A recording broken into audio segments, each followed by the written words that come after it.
Salam la famille, j'espère que vous allez bien. Alors comme d'habitude, soyez les bienvenus dans mon petit bureau. L'Espagne qui l'emporte 2-1 face à la France. Évidemment, cette victoire-là de l'Espagne, c'est évident car on attendait tous cette victoire-là.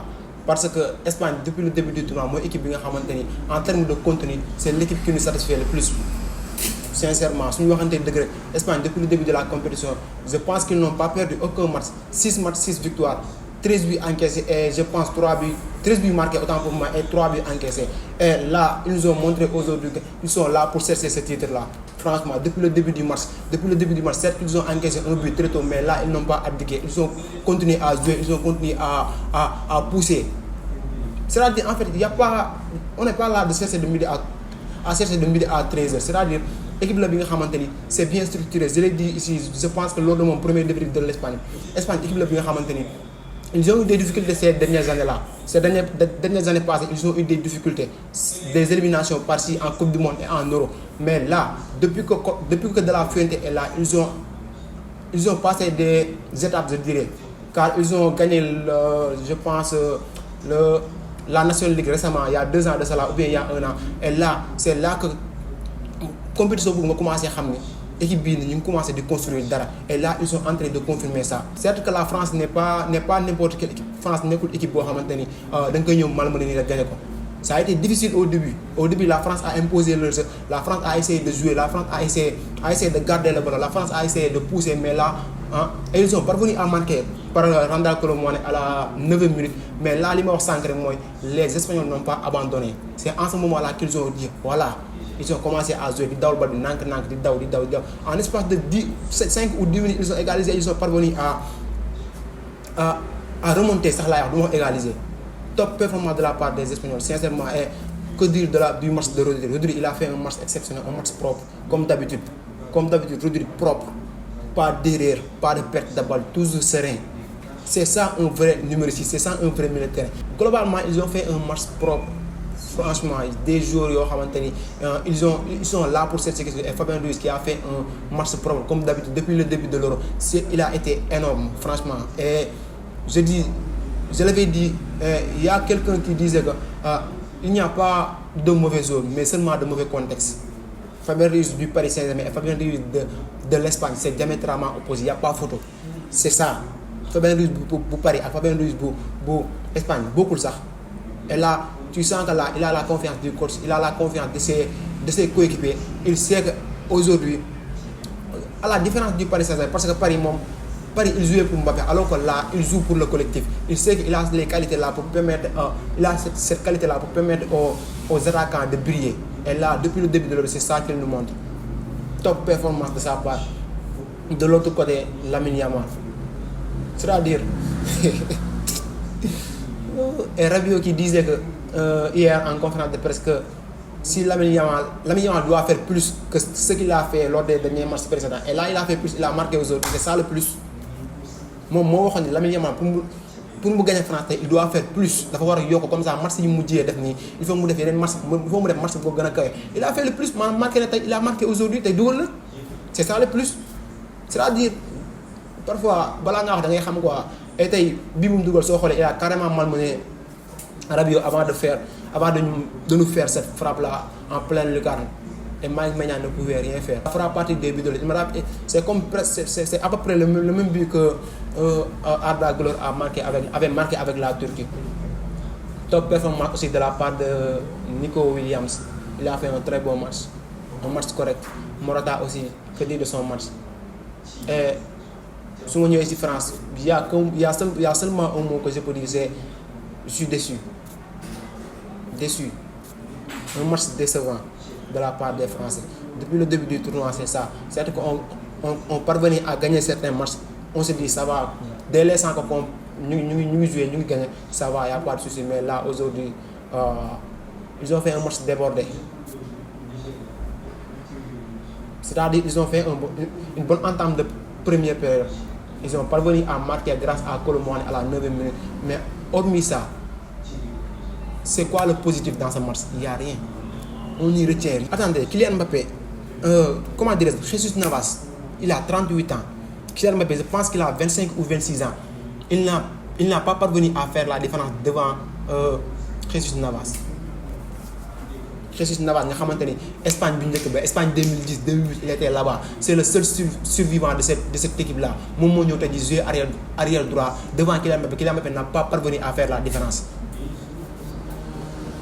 C'est quoi le problème en fait c'est quoi le problème waxoon nañu masque bi la te avant masque bi sax au Paris Saint-Germain cette saison ils avaient dit que il n'est pas à l'aise il ne joue pas c'est-à-dire dañuy indi ay excuses yu bidon yoo xamante ne à chaque fois que su ko critiquer il parvenait à au moins avoir benn genre lay bu ñu ko indil mais tey dindi na masque bi début de tournoi bi gaa yi la ñuy wax masque bi ah ñuy wax positionnement bi ñuy wax lii tey dindi na masque bi il a été bien positionné côté gauche la nekkoon fi nga xamante ni fa la ko ñëpp xamee fa la nekkoon te tey jii il a fait une mauvaise performance. En fait on n'arrive même pas à comprendre ce qui se passe on n'arrive même pas à comprendre c'est quoi le problème avec Kylian Mbappé.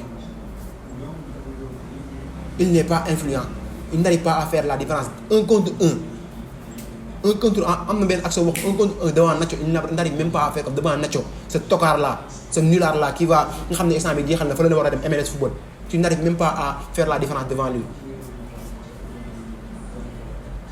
et vous voulez que nous on parvienne à aller en finale c'est pas ça le football tey l'Espagne nous a montré une leçon tactique une leçon de football. Tac, on avance. 2-3 passes, on est là. Tac, il n'y a pas ay nekk fii di dem Espagne maanaam wax naa ko fii équipe la bu nga xamante ni ils ont une force offensive surtout sur les décollés Lamine Yamal et Nico Williams ils peuvent faire mal à n'importe quelle défense et là aujourd'hui ils nous l'ont montré. De l'autre côté t'as des gamins de 16 21 ans qui brillent et toi là tu as 25 ans tu n'arrives même pas à faire la différence. Alors que des gamins de 16 ans là qui brillent là-bas.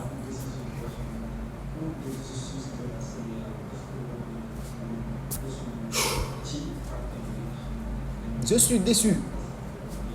France a l'habitude de jouer ce genre de tournoi, mais France a l'habitude d'être dans la dernière quart, de jouer des demi-finales, de jouer des quarts de finale, des demi-finales, des finales. Je me disais que l'Espagne, certes que c'est une équipe jeune, là ils n'ont pas encore l'expérience. Après pression bi mën na tax ñu bàyyi mais là aujourd'hui c'est-à-dire France moo football la France n'a pas joué la France n'a pas gagné c'est l'Espagne qui a joué c'est l'Espagne qui a gagné c'est ça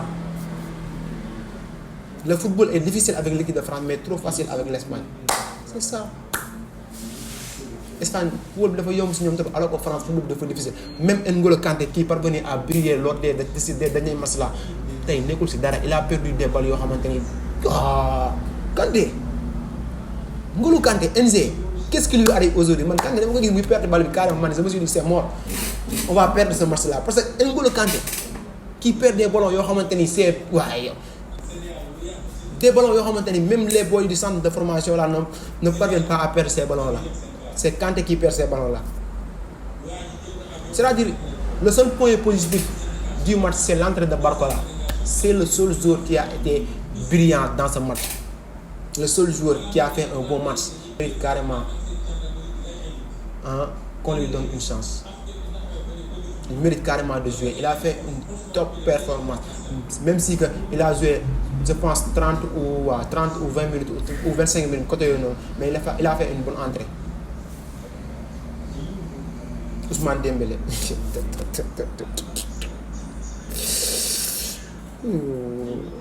Ousmane. C'est-à-dire Dembélé man damaa wax ci moom ba sonn ba léegi nii j'arrive plus à avoir des arguments sur lui. Le match passé il a fait une bonne entrée et aujourd'hui il a été catastrophique.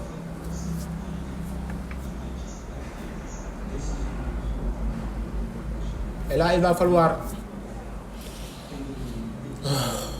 regarder ce qui ne va pas.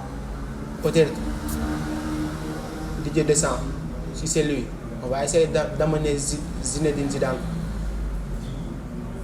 Mais là, avec cette équipe-là, avec les qualités qu'ils ont, on méritait plus. Surtout contenu. Donc je parle des contenus du match. Je ne parle pas de l'élimination ou bien des victoires, mais contenu. Contenu. Moi, je ne peux pas comprendre. C'est que Colomboigny, il a marqué. Mais Colomboigny ne doit pas être titulaire en équipe de France. Ce nulard-là. Il n'a pas les... je me dis que... Là, le mot m'échappe là. Il n'est pas aussi fort pour être titulaire en équipe de France. C'est ça, en fait. Mais derrière, tu as un Thuram qui ne sait absolument rien faire, qui est là sur le banc. Donc, tu es obligé de mettre Colomani. En fait, moi, je disais que si je suis olympique, des Mateta, des Ryan Serki, des Michael Olise, non parce que là, nous, au moins, tu les regardes jouer, tu ressens du plaisir. Mais là, la France, tu les regardes jouer, tu es frustré. Tu ne sais même pas quoi faire.